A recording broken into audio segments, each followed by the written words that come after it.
What is child abuse and neglect? Child abuse is not just about black eyes. While physical abuse is shocking due to the marks it leaves, not all signs of child abuse are as obvious. Ignoring a child's needs, putting them in unsupervised dangerous situations, exposing them to sexual situations, or making them feel worthless or not good are also forms of child abuse and neglect, and they can leave deep, lasting scars on kids. Regardless of the type of abuse, the result is serious emotional harm, but there is help available. If you suspect a child is suffering from abuse or neglect, it's important to speak out by catching the problem as early as possible. Both the child and the abuser can get the help they need.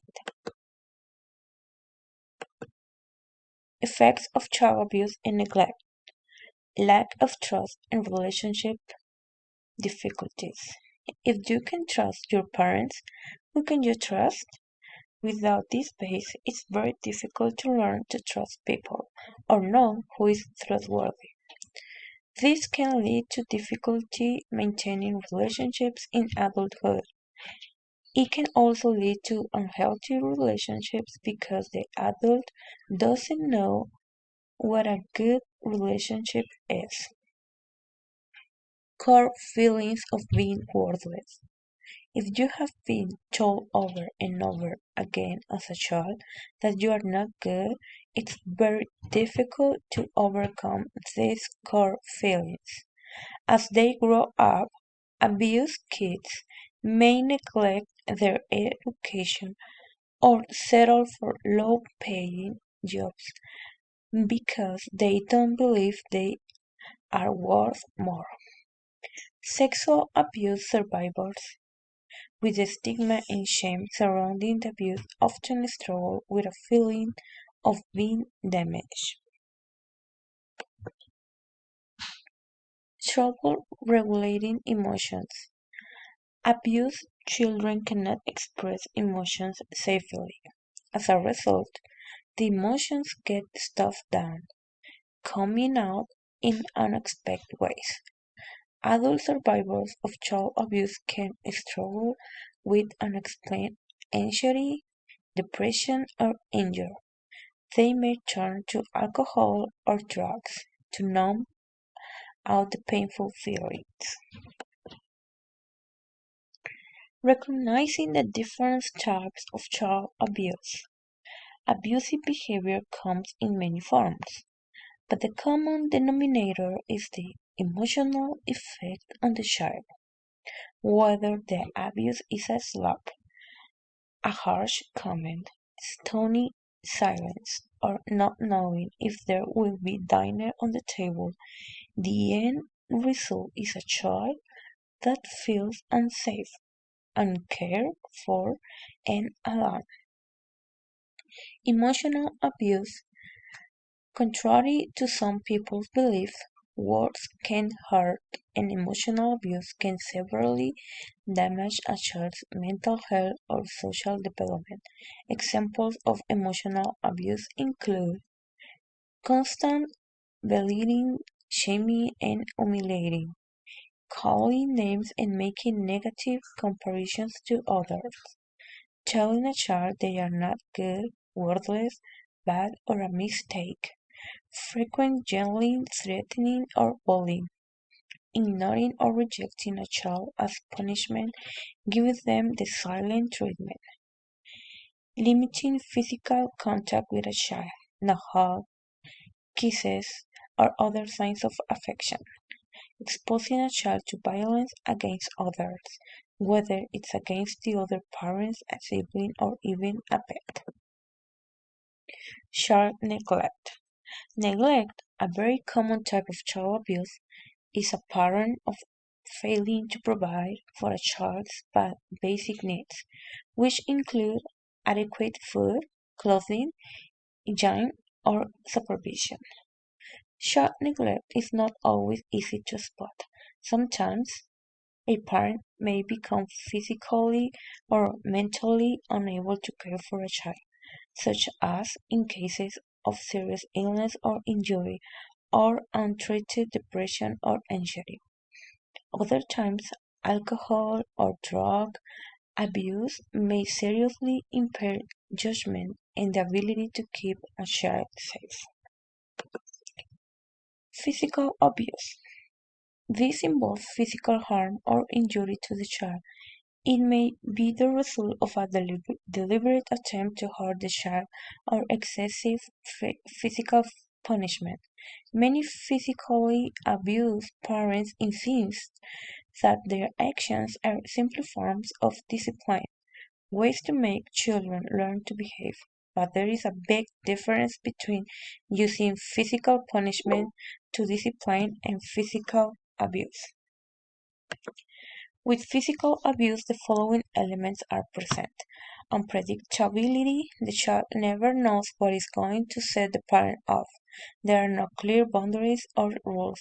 The child is constantly walking on eggshells, never sure what behavior will trigger a physical assault. Lashing out in anger. Abusive parents act out of anger and the desire to assert control, not the motivation to lovingly teach the child. The angrier the parent, the more intense the abuse. Using fear to control behavior. Abusive parents may believe that their children need to fear them in order to behave, so they use physical abuse to keep their children in line. However, what children are really learning is how to avoid being hit, know how to behave or grow as individuals. Sexual abuse. Child sexual abuse is an especially complicated form of abuse because of its layers of guilt and shame. It's important to recognize that sexual abuse doesn't always involve body contact. Exposing a child to sexual situations or material is sexual abuse, whether or not touching is involved. Sexually abused children are often tormented by shame and guilt.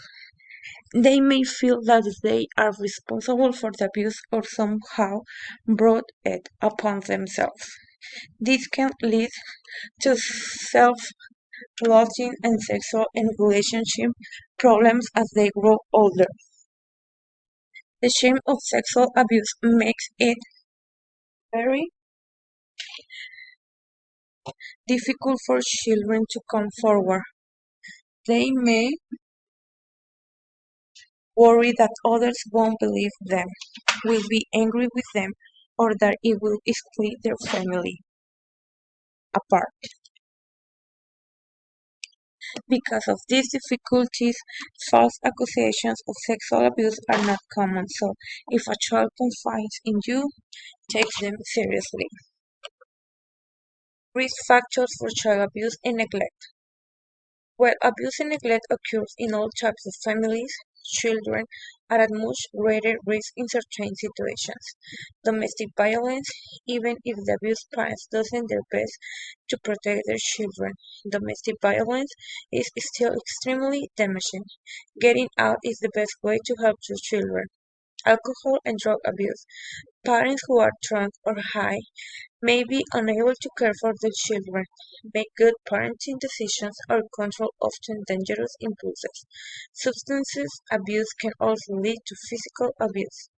Untreated mental illness. Parents who are suffering from depression and anxiety disorder, bipolar disorder, or another mental illness may have trouble taking care of themselves, much less their children. A mentally ill or traumatized parents may be distant and withdrawn from their children or quick to injure without understanding why. Treatment for the caregiver means better care for the children. Lack of parenting skills. Some caregivers never learn the skills necessary for good parenting. Teen parents, for example, may have unrealistic expectations about how much care babies and small children need, or parents who were themselves victims of child abuse may only know how to raise their children the way they were raised. Parenting classes, therapy, and caregiver support groups are great resources for learning better parenting skills. Stress and lack of support. Parenting can be a very time-intensive, stressful job, especially if you are raising children without support from family and friends or you are dealing with relationships, problems, or financial difficulties. Caring for a child with a disability, special needs, or difficult behaviors is also a challenge. It's important to get the support you need so you are emotionally and physically able to support your child. Breaking the cycle of abuse. If you have a history of child abuse, having your own children can trigger strong memories and feelings that you may have repressed. You may be shocked and overwhelmed by your injury and feel like you can control it, but you can learn new ways to manage your emotions and break your old patterns. Remember, you are the most important person in your child's world, and you don't have to go it alone. Help and support are available. Learn what is age appropriate and what is not. Having realistic expectations of what children can handle at a certain age will help you avoid frustration and injure abnormal child behavior. For example, newborns are not going to sleep through the night without PEEP, and toddlers are not going to be able to sit quietly for extended periods of time. Develop new parenting skills. Start by learning appropriate discipline techniques and how to set clear boundaries for your children.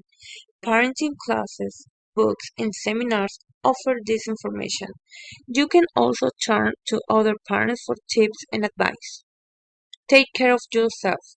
If you are not getting enough rest and support or you are feeling overwhelmed, you are much more likely to succumb to injury. Sleep deprivation, common in parents of young children, adds to moodiness and irritability. Exactly what you are trying to avoid. Get professional help. Breaking the cycle of abuse can be very difficult if the parents are strongly entrenched. If you can't seem to stop yourself no matter how hard you try, it's time to get help. Whether in the form of therapy, parenting classes, or other interventions, your children will thank you for it. Learn to control your emotions. If you were abused or neglected as a child, you may have an especially difficult time getting in touch with your range of emotions. You may have had to deny or repress them as a child, and now they spill out without your control.